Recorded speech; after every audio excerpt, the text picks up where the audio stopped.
duduk dulu. Permisi. Mari Mas. Mari silakan. Mas Rian ini Mas Uza selaku mentornya Sedulur DW. Mas Uza ini Mas Rian udah booking kemarin ya. Nah, yang udah dikirimin Mas Rian ke admin itu, Mas Rian di teror DC bakal disebarin datanya ke Facebook ya, gitu. Betul. Mungkin bisa diceritakan? Monggo lanjut aja Mas. Ya, dari awalnya ya Mas ya, kan saya tahu komunitas mungkin ya Sedulur DW ini saya minta dampingannya Mas, Mbak ya, buat ini saya kan baru mengalami permasalahan nih Mas, Mbak, tentang pinjol ini terutama. Itu gimana ya Mas Mbak ya? Taunya dari IG ya Mas ya? Betul, dari Instagram waktu itu Mas. Udah kirim data ke admin belum yang sempat itu kan kalau misalnya Mas Rian atau siapapun yang mau konsultasi ke komunitas Sedulur DW itu kan reservasi ke admin. Sudah mengirimkan yang diminta berupa daftar aplikasi, kayak pertanyaan-pertanyaan itu sudah semua. Sudah sesuai ya datanya sama yang Mas Rian? Sudah dikirim kemarin. Lihat kan datanya sesuai? Iya, pakai aplikasinya adalah ya EasyCash, Shopee, ada Kami, ada Julo, ada Uku, Indosaku, sama beberapa aplikasi ilegal sini. Sesuai nggak? Udah kamu cek? Udah aku cek. Oke, aplikasinya sesuai? Iya. Monggo, jadi Mas Rian gimana? Sorry? Ya, kalau aplikasinya udah sesuai? Seperti itu. Ada masalahnya di mana? Mungkin lebih ke ini sih Mas, saya dapat ancaman kayak mau nyebarin data-data saya kayak gitu Mas. Itu kan saya jadi kayak, aduh gimana gitu loh, misal nanti data saya sampai kesebar gitu kan, takutnya itu loh Mas. Antisipasinya gimana? Gimana? Kemarin tuh bilangnya tuh sempat di kayak grup Facebook kayak gitu sih Mas. Oke, berarti posisinya sekarang pinjaman online Mas Rian sudah ada keterlambatan? Kalau terlambat mungkin baru 1 hari Pak ya Mas? Sehari, ya berarti keterlambatan ya? Oke, sebentar Mas. Kalau tahu komunitas Sedulur DW sejak kapan Mas Rian? Mungkin kemarin dari Instagram tuh Mas, kayak Bilala kok ada pas lihat di itu feed itu ada kayak Sedulur DW itu Reels atau apa story. Saya cari tahu toh Mas ini, ini komunitas apa. Lah kok kepasan sama saya baru ada permasalahan tentang pinjol itu loh Mas. Ya minta tolong gitu loh. Nah, kalau tahu komunitas Sedulur DW, Kompunten sejak kapan? Baru kemarin sih Mas. Baru kemarin ya? Dari memang pas sudah lewat jatuh tempo. Itu terus baru tahu kan kayak, wah ini aku harus cepet-cepet nih loh Mas, gitu loh, mau konsultasi dan sebagainya, mau minta bimbingan lah istilahnya itu buat permasalahan ini gimana gitu. Kalau yang Mas Rian permasalahkan adalah ancaman seputar misalnya disebar data melalui media sosial. Nah itu Mas. Oke, jadi gini, kalau misalnya kita terlambat membayar pinjaman online, itu memang akan ada kurang lebihnya, nggak kurang lebih ya, ini pasti 6 resiko. Itu yang pasti akan dihadapi. Yang pertama akan dihubungi nomor pengajuan. Nomor pengajuan Mas Rian yang waktu itu digunakan untuk mendaftar pinjaman online. Itu akan diteror. Yang kedua akan menghubungi nomor kontak darurat. Jadi ketika kita mengajukan pinjaman online kan memasukkan kontak darurat, itu akan dihubungi. Terus kemudian yang ketiga akan menghubungi pekerjaan di mana Mas Rian waktu itu mengisi daftar pengajuan ya, pas pengajuan itu kan disuruh mengisi kerja di mana. Itu biasanya juga akan disasar, akan dihubungi ketika nasabah pinjaman online terlambat membayar. Terus kemudian yang keempat akan disebar data. Sebar data itu biasanya Mas, rata-rata itu dilakukan ke kontak-kontak. Jadi handphone Mas Rian itu ketika Mas Rian itu menginstal aplikasi, mereka itu mengakses kontak Mas Rian.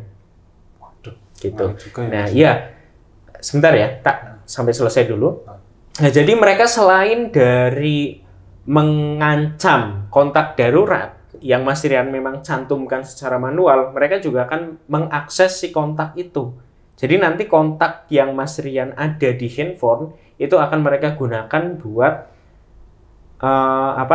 penagihan juga. Selain ke kontak darurat juga mengancam ke kontak-kontak yang Mas Rian simpan gitu.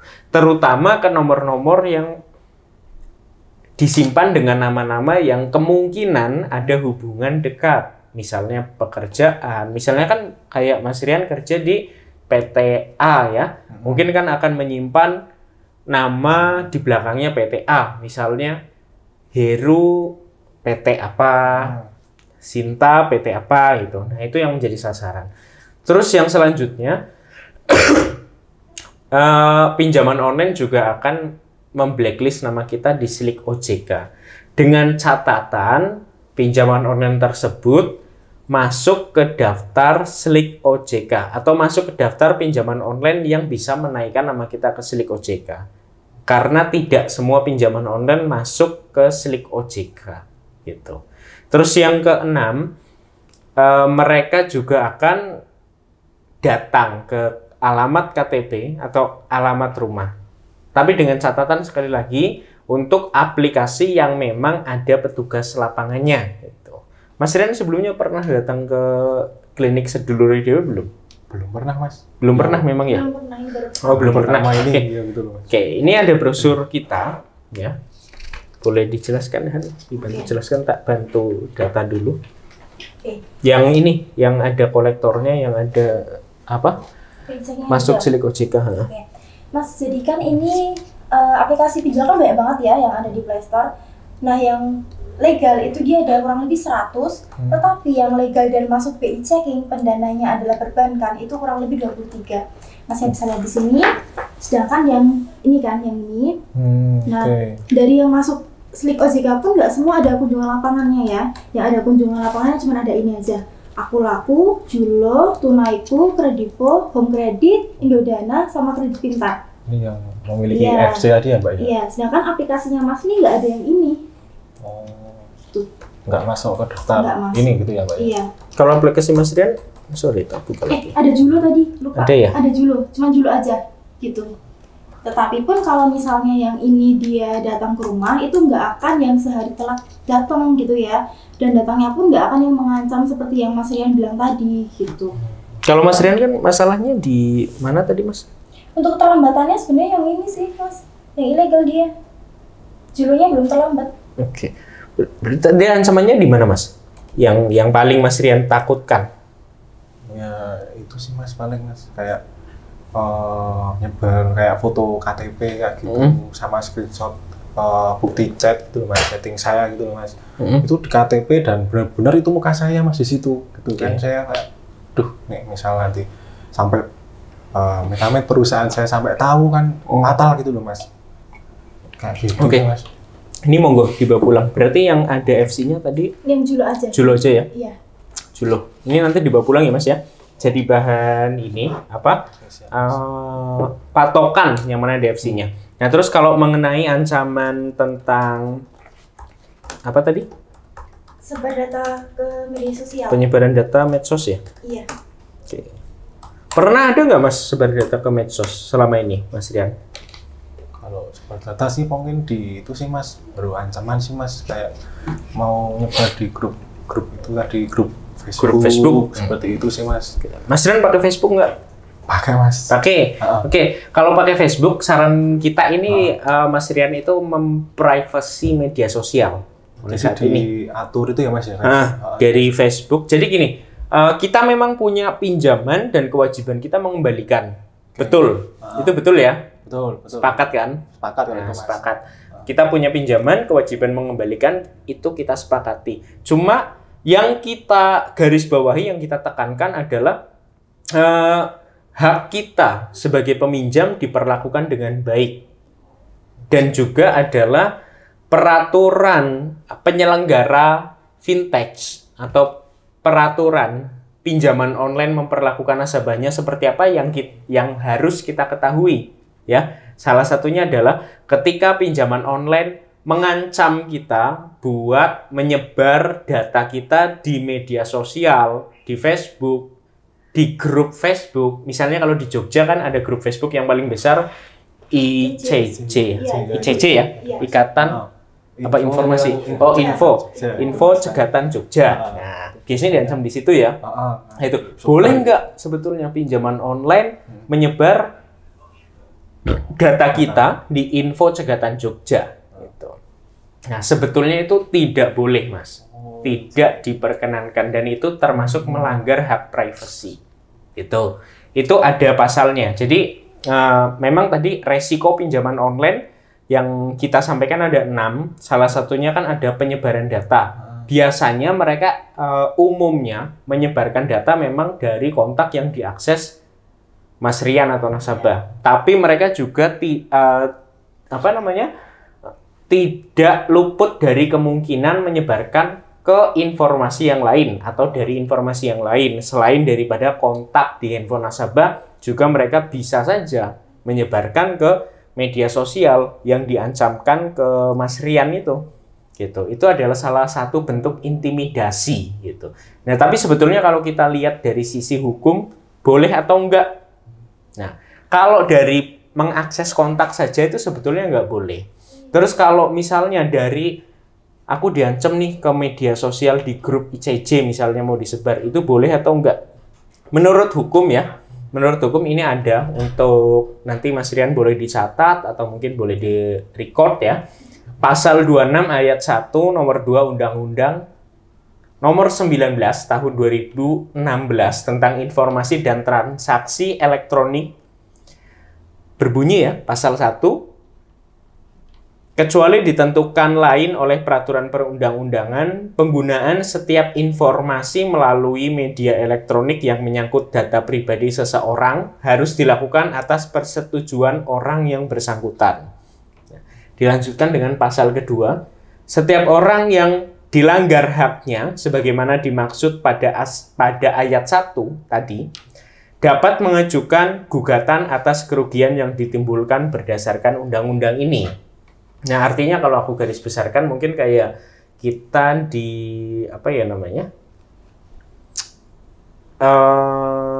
dicemarkan nama baik ya. Nah, kita boleh menggugat gitu.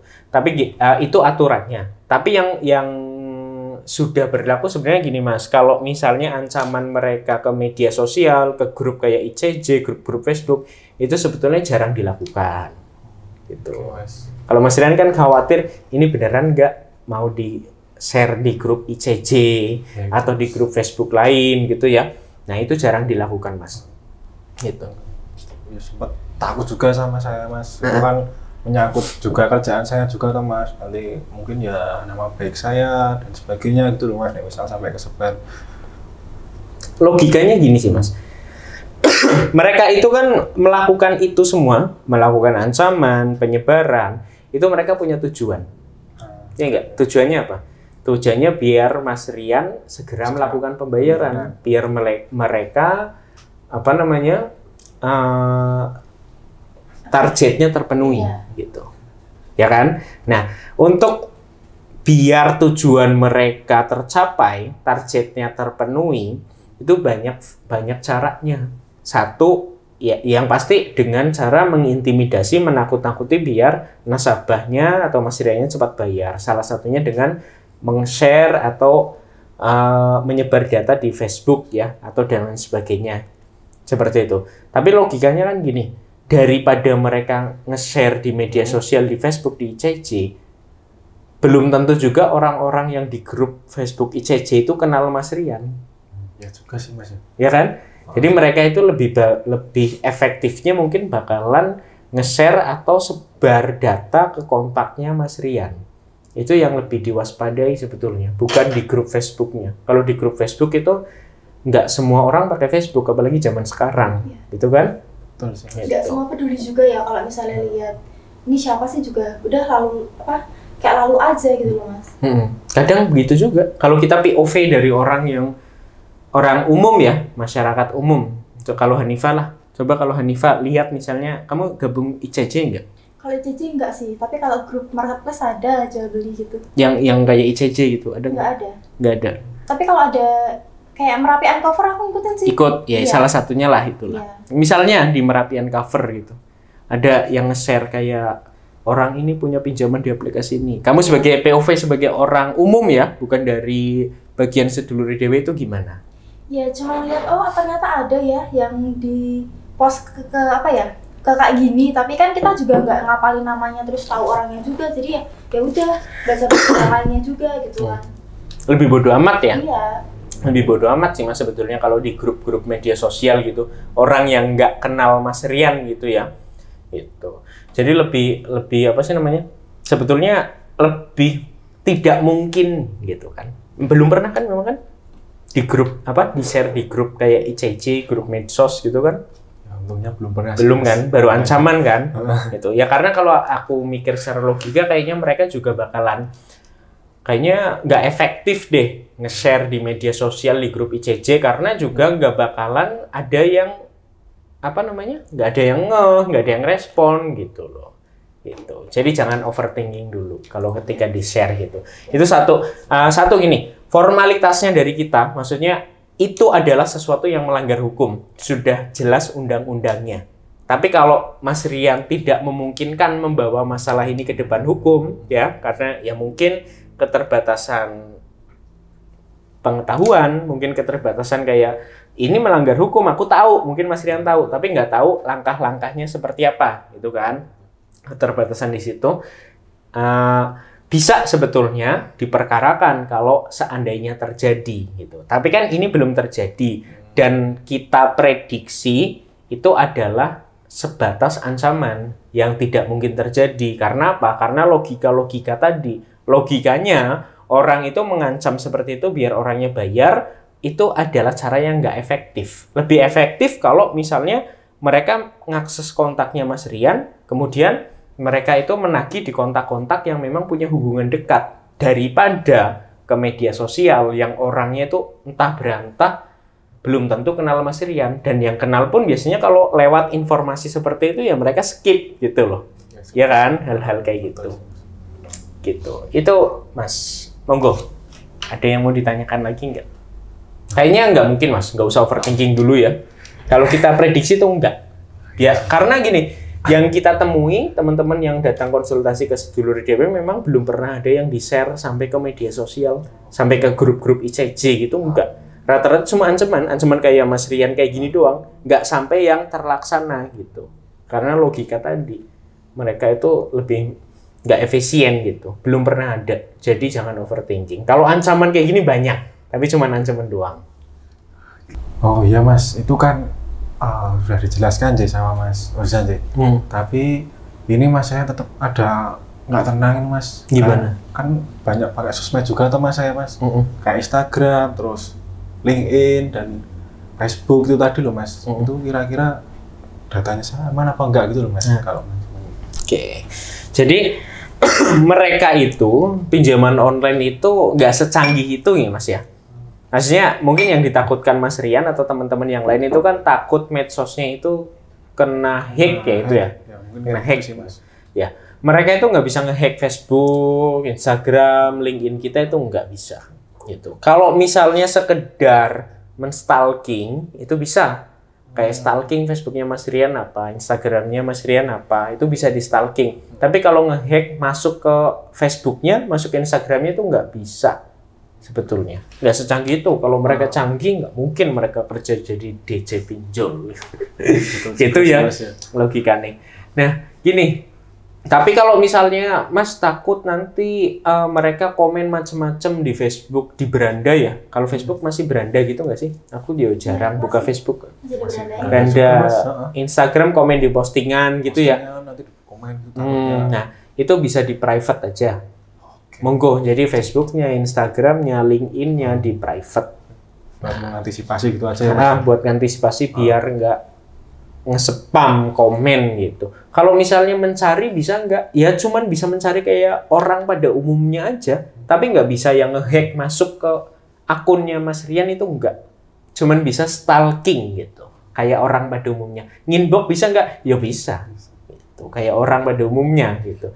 Nah buat cara-caranya kalau misalnya belum tahu boleh kita pernah share juga cara private medsos ya, Facebook, Instagram, LinkedIn, terus TikTok juga ya.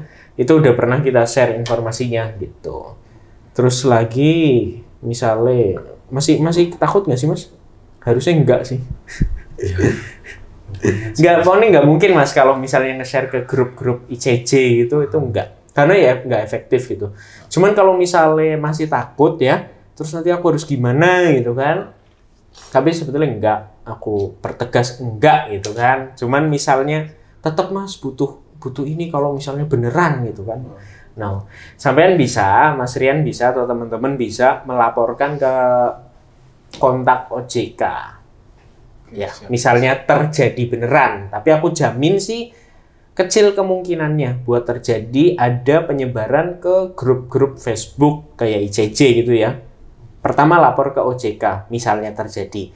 Di kontaknya 157. Itu bisa WhatsApp, bisa telepon, atau misalnya ke website bisa di https /2 nanti kita kasih juga, nanti kasih catatannya ya Han ya.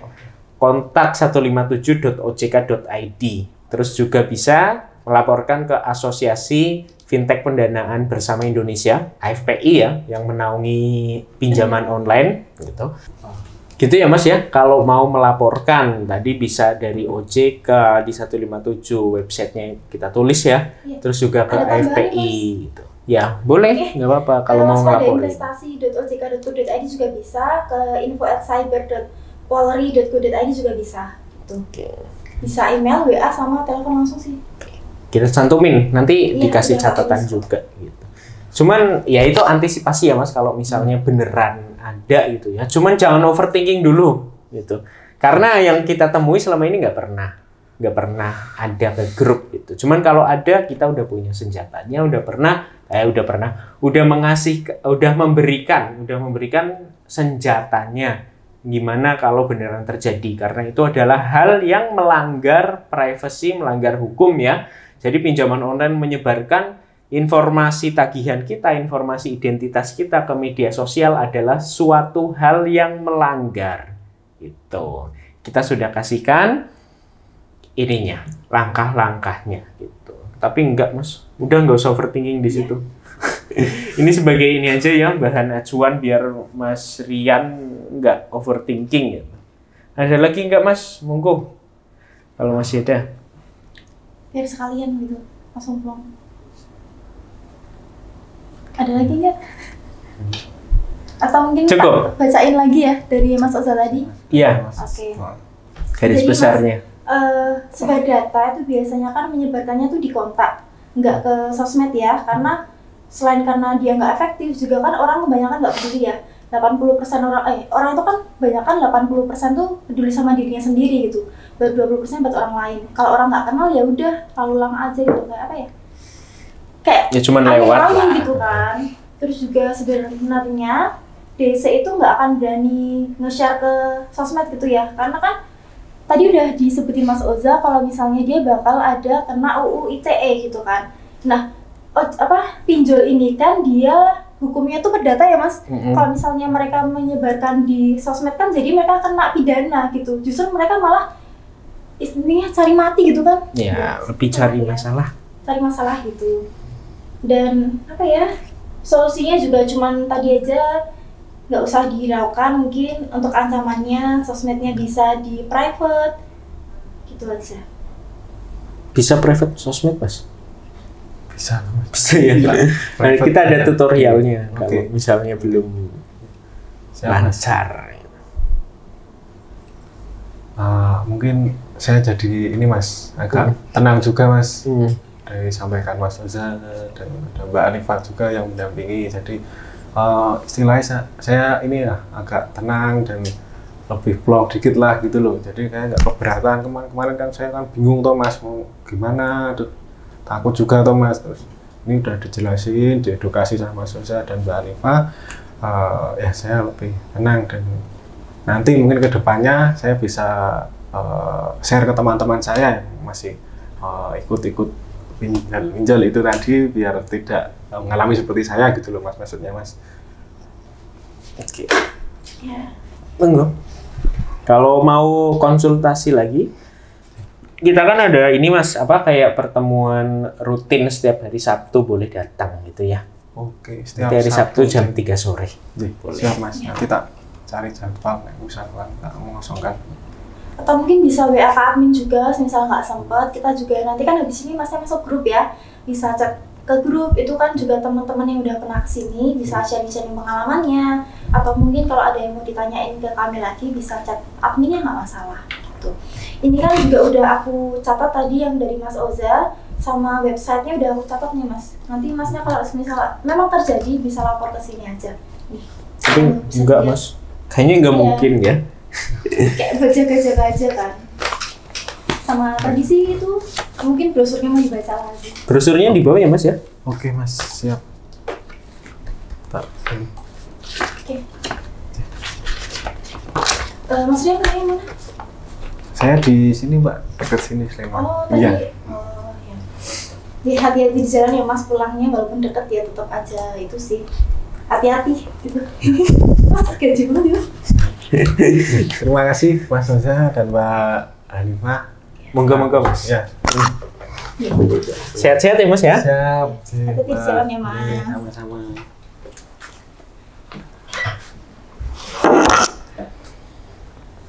Mas Oza. Kenapa Han? Apa ya? Kamu masih nervous sih?